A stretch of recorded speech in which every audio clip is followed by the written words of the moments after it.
Tadi pagi saya juga ada dapat nanya kan. Jadi di terakhir juga alhamdulillah dapat nanya.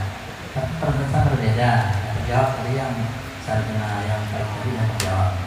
Satu lagi, ini ada pemahaman dari sebagian masyarakat pendidikan salaf itu katanya salafi.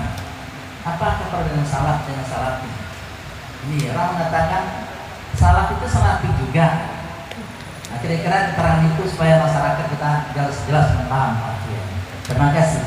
Assalamualaikum warahmatullahi wabarakatuh. Kalau dulu pondok-pondok pesantren yang mengajarkan kitab kuning itu disebut pondok salaf. Mengapa? Karena mengajarkan kitab-kitab ulama dulu. Setelah Wahabi berkembang, mereka menggunakan nama salafi. Sebenarnya mengapa mereka pakai nama salafi?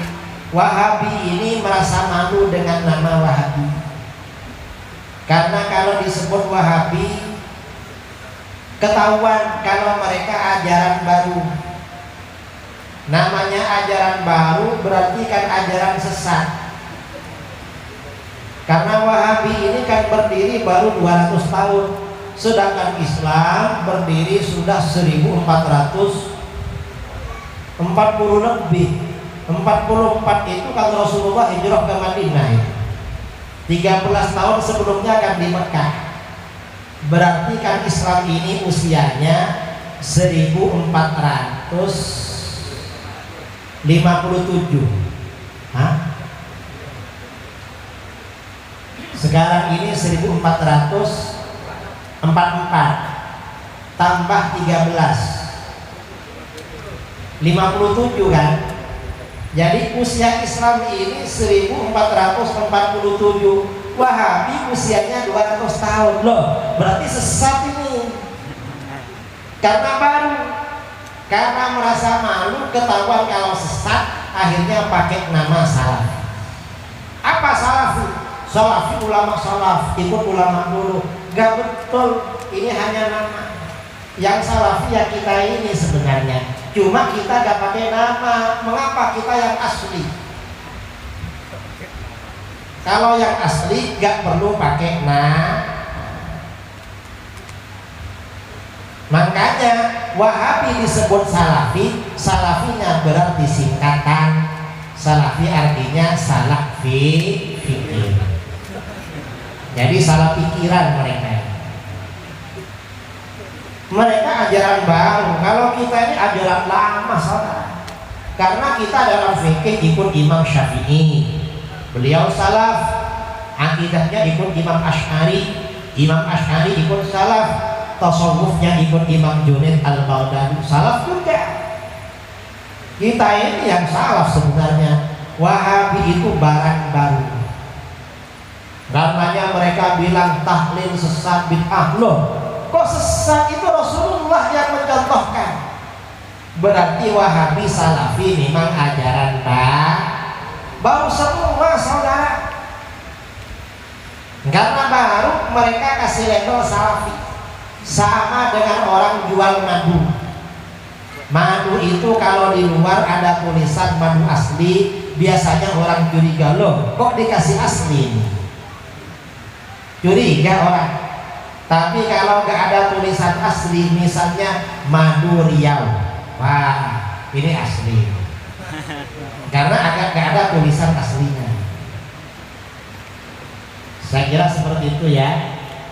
Dan saya ini tadi menerangkan anak kita perlu mondok, tapi jangan salah. Karena sekarang ini Salafi Wahabi bikin pondok juga.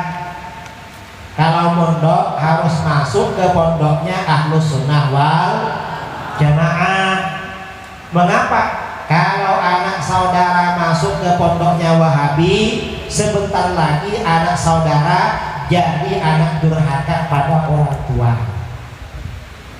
Kalau masuk ke pondoknya Salafi Wahabi, berarti calon anak durhaka. Betul? Betul. Ini pengalaman di mana-mana. Maaf ya terakhir. Ini saya ceramah di Kabupaten 7 Una-Una Sulawesi Tengah. Saya bilang punya anak jangan dimasukkan di sekolahnya Wahabi, nanti jadi anak durhaka. Selesai ceramah, ustadz yang ada di sana lapor pada saya, betul Pak Kiai, kawan saya kelas 1 SD dipindah ke sekolah Wahabi. Dapat 6 bulan, dia bilang sama ayahnya, ya ayah ini sesat loh. Mengapa? Ayah tadi malam ikut tahlilan. Dapat beberapa hari, bilang lagi sama ayahnya, ya ayah ini kok masih sesat. Kenapa? Ayah tadi malam ikut maulid Nabi. Kalau ada anak berani bilang sesat sama bapaknya, kira-kira itu anak durhaka apa anak berbakti? Itu masih hidup setelah ayahnya meninggal dunia. Ini kejadian di Sulawesi. Ayahnya dibawa ke pemakaman, anaknya sudah dewasa. Ketika akan dibacakan talqin, anaknya marah-marah, jangan baca talqin, ini sesat. Ternyata keluarga yang lain dan masyarakat tetap baca talqin. Karena tetap dibacakan talqin, anak ini bersama 2 orang kawannya meninggalkan tempat pemakaman itu sambil tertawa terbahak-bahak. Tidak ada sopan santun saudara. Dasar anak durhaka. Kalau anaknya ini Ahlus Sunnah wal Jamaah, ayahnya dikubur siang hari, malamnya bikin tahlilan, bikin sedekah, bermanfaat bagi orang tua. Kalau anaknya Wahabi, gak ada tahlil, gak ada sedekah, dasar anak durhaka. Dari waktu ke waktu, kalau anaknya ini Ahlus Sunnah wal Jamaah, ziarah ke makam orang tua, membaca surat Yasin, membaca Al-Quran, baca tahlil, ini namanya anak berbakti. Tapi kalau anaknya ikut Wahabi, dalam perjalanan waktu gak akan datang ke kuburan orang tuanya, dasar anak durhaka. Jadi walaupun anak kita ini mau mondok, jangan salah pilih. Jangan mondok di pondoknya Salafi Wahabi, mondok di pondoknya Ahlus Sunnah wal Jamaah. Ya di sini tempatnya, di sini. Ini Ahlus Sunnah wal Jamaah. Mungkin di tempat lain ada juga. Saya kira itu pertanyaan terakhir tadi, mudah-mudahan bermanfaat. Mudah-mudahan Allah mengabulkan hajat-hajat kita semuanya. Mudah-mudahan Allah mengampuni dosa-dosa kita, mengampuni dosa-dosa keluarga kita, mengampuni dosa-dosa guru-guru kita, mengampuni dosa-dosa orang-orang yang kita cintai. Amin Allahumma. Saya minta tolong bacakan Fatihah ya, karena tadi pagi saya ditelepon oleh orang tua saya, paman saya meninggal dunia tadi pagi. Mudah-mudahan beliau diampuni segala dosa-dosanya, derajatnya ditinggikan di akhirat, kemudian juga kebaikan-kebaikannya diberikan pahala yang berlipat ganda. Anak cucunya dilindungi oleh Allah jadi anak soleh dan solehah. Amin Allahumma amin. Ala hadhihi niyah al-Fatihah. A'udzu billahi minasyaitonir rajim. Bismillahirrahmanirrahim. Alhamdulillahi rabbil alamin. Ar-Rahmanir Rahim. Maliki yaumiddin. Iyyaka na'budu wa iyyaka nasta'in. Ihdinas shiratal mustaqim.